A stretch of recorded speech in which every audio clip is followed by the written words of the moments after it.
ចាបងប្អូននិយាយពីថាឆាជៀនយូរទៅចាថ្ងៃនេះគឺថាចង់ញ៉ាំជាមួយនឹងផ្អកជៀនតែម្ដងហើយនេះបងប្អូនចាទៅផ្សារទិញបានប៉ុណ្ណឹងផ្អកជាមួយសាច់ជ្រូក3ជាន់ចាក៏ដូចជាមួយនឹងតសក់អីរបស់យើងអញ្ចឹងណាហើយក៏យើង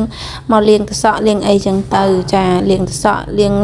បន្លែលាងអីចឹងទៅហើយផ្អកនេះគឺខ្ញុំសុំលាងបែបច្រើនទឹកចឹងណាចាដើម្បីឲ្យផ្អកយើងធានាថាវាអត់ប្រៃអីចឹងណាបងប្អូនចាអញ្ចឹងបន្ទាប់មកទៀតយើងយកផ្អករបស់យើងនេះ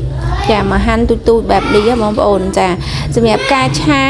នៅពេលដែលបងប្អូនហាន់ផ្អកចាមិនបាច់ចាំផ្អកហ្នឹងមិនបាច់ចាំហាន់ម៉ត់ពេកក៏បានដែរដោយសារផ្អកយើងនៅពេលដែលយើងឆា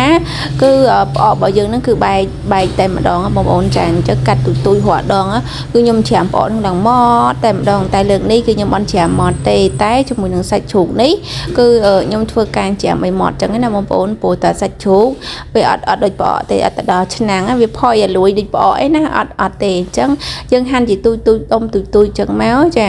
តើពីហាន់ទូចចាផ្អករបស់យើងនឹងអស់ចាបងប្អូន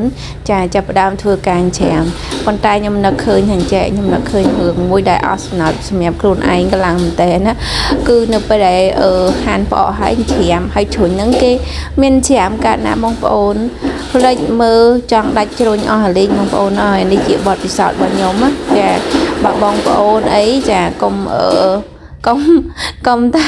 កុំច្រាមមកជ្រុញនឹងអត់ច្រាមបានទេគ្រាន់តែហាន់សាច់ហាន់អីបានតែច្រាមអត់បានទេអាជ្រុញពណ៌សហ្នឹងបងប្អូនចាហើយទៅពេលហើយបងប្អូនយើងហាន់ឥឡូវនេះហាន់សាច់ហើយបែបហ្នឹងអញ្ចឹងចាបងប្អូនអើយចាហាន់រៀងយូរដែរបងប្អូនចាបន្ទាប់មកទៀតយើងច្រៀងឲ្យម៉ត់ហ្នឹងបងប្អូនហើយយើងធ្វើលីងខ្លាញ់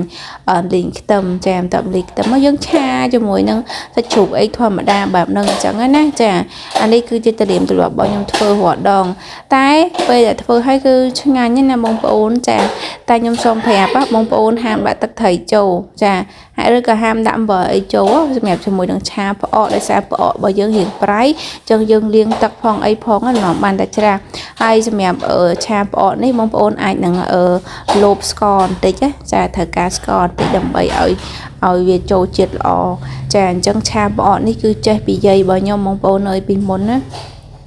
យាយរបស់ខ្ញុំឲ្យតែគាត់ទៅវត្តក៏ចូលចិត្តណាស់រឿងច្រាមផ្អកនឹងដោយសារអញ្ចេះគ្រួសារខ្ញុំហ្នឹងចាឲ្យតែដល់ខែភាសាអីឡើងយាយខ្ញុំគាត់ធ្វើផ្អកទាំងពីងទុកបងប្អូនចាហើយទៅពេលដែលយើងដល់ខែទៅធ្វើស្រែធ្វើអីចឹងចាគឺយើងលូកផ្អកលូកអីចឹងទៅស្រែទៅអីអត់បាក់ទិញមកហូបទិញអីចឹងណាយើងចង់ស្ងោផ្អកស្ងោទៅចាយើងចង់ចំហុយផ្អកចំហុយទៅបើជាមហូបមួយមុខទៀតបន្ទាប់ពីសាឡបន្ទាប់ពីអីចឹងណាពេលយើងទៅធ្វើស្រែពេលអីចឹងទៅចានេះហើយខែនេះឥឡូវនេះដល់ខែចិត្តដល់ខែភាសាធ្វើស្រូវធ្វើអីទៀតហើយតែឥឡូវជំនាន់នេះគេអត់ដូចជំនាន់មុនគេអត់មាននៅក្នុងការទៅធ្វើផ្អកធ្វើអីទេចឹងណាបងប្អូនចាហើយផ្អករបស់យើងនេះឥឡូវក៏បានឆ្អិនប៉ុន្តែរសជាតិវិញគឺអែមហ្មង